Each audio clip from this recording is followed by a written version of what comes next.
Les statistiques disponibles montrent que le risque de mourir dans un crash d'avion reste extrêmement faible. En février dernier, par exemple, l'on indiquait qu'en 2024, pour 1 million de vols, la probabilité d'accident mortel était de 0,1%. Le cas du Boeing 787 de la compagnie Air India à destination de Londres qui s'est écrasé peu après le décollage à Ahmedabad le 12 juin dernier est isolé. L'histoire de l'aviation a tendance à se répéter depuis l'époque de Marcel Dassault, né Marcel Ferdinand Bloch, ingénieur constructeur aéronautique, qui a marqué le XXe siècle de son génie conquérant et dont les traces sont visibles à Châteauroux en France. Châteauroux était la plus grande base militaire de l'OTAN dans les années 50, jusqu'à ce que la France quitte l'OTAN. C'est donc une base américaine qui servait à la fois de logistique, essentiellement, et beaucoup à l'entraînement des pilotes.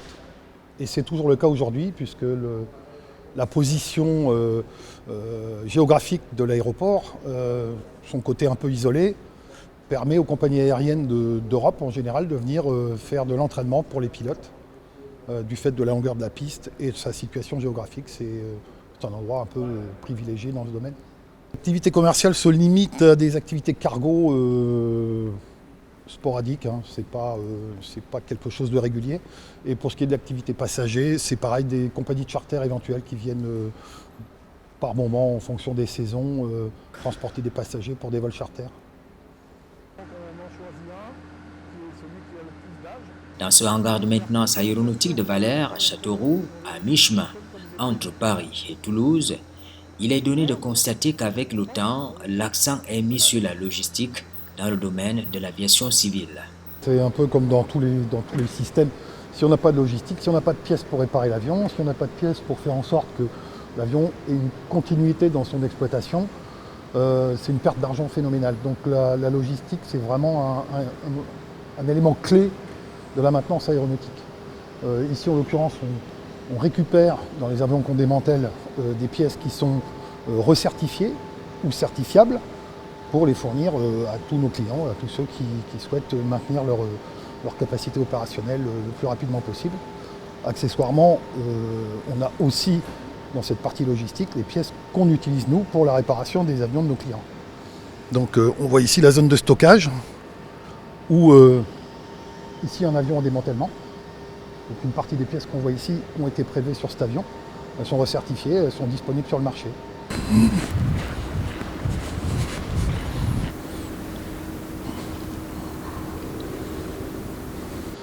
L'aéronautique n'a pas suffisamment de spécificité pour ne pas être possible dans n'importe quel domaine.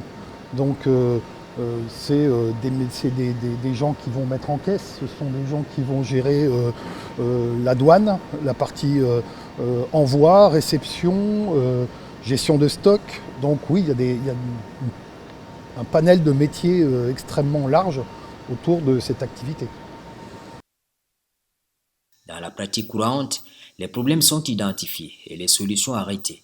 Les parties de l'avion les plus exposées bénéficient d'une attention particulière. Alors il s'agit de dispositifs appelés hypersustentateurs qui permettent à l'avion de voler à des vitesses faibles lors des phases de décollage et d'atterrissage. On a ici ce qu'on appelle des flaps et des slats. Au-dessus de nous, on voit un élément de la dérive. Ce sont des éléments qui sont soumis à des contraintes assez lourdes et qui sont par conséquent souvent endommagés et qui nécessitent d'être remplacés assez régulièrement. Des pièces qui sont sur le marché et qui sont disponibles justement parce qu'il s'agit de pièces qui sont sujettes à des dommages possibles du fait de leur position et de leur utilisation.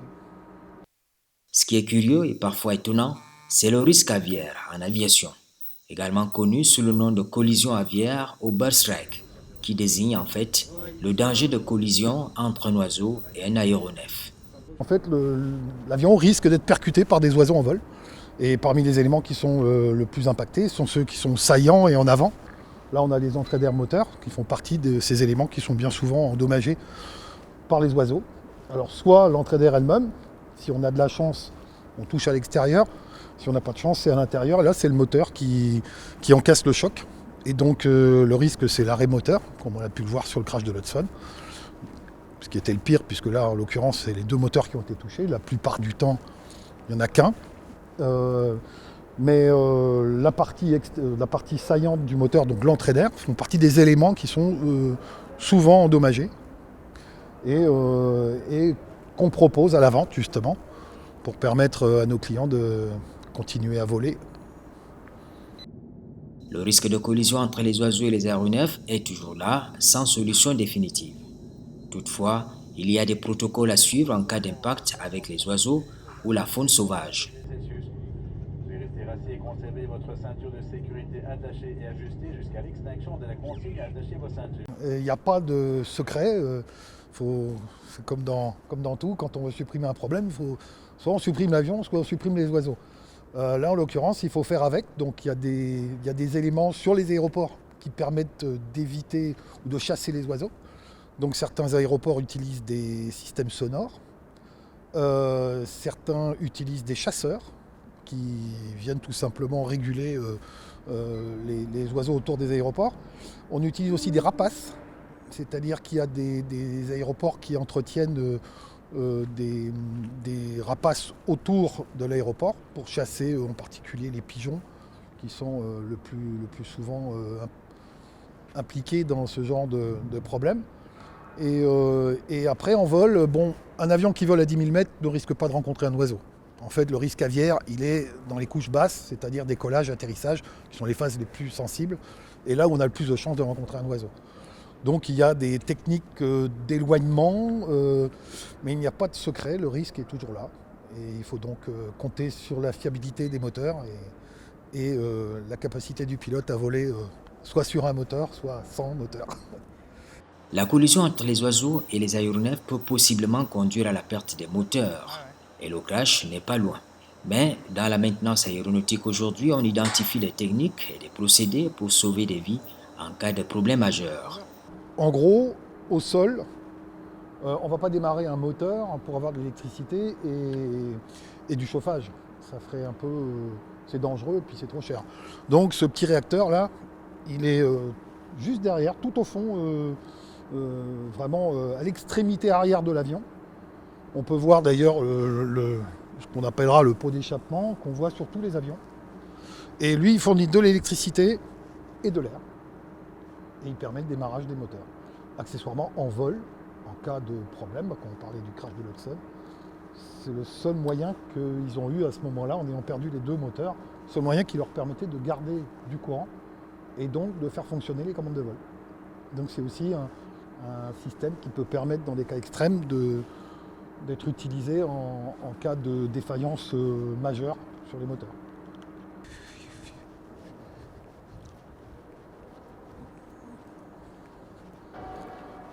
Voilà, ça c'est toutes les parties arrière du moteur. Dans les ateliers de peinture, rien n'est négligé. Tout est fait avec minutie. En fait, ici on prépare, donc là on voit les zones de préparation. On va déterminer les zones qu'on va peindre. Et ensuite, on fait sécher ici dans les cabines de séchage. L'importance de la peinture, c'est-à-dire qu'on est sur un avion vole dans l'air. Et son profil aérodynamique doit être normalisé. On ne peut pas avoir une coulure ou avoir des creux et des bosses qui vont avoir une influence sur la qualité du vol et surtout la consommation.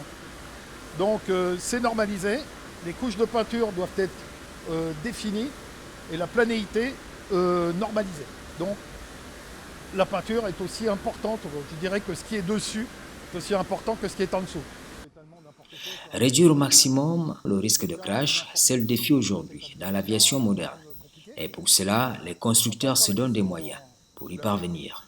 On s'adapte, on est adapté, on a les moyens. Et puis après, on a toute une doc, en fait, toute une documentation, que ce soit Airbus ou Boeing, qui nous donne les grandes lignes et puis les répas selon les zones, selon la tension, la friction, le matériau aussi utilisé.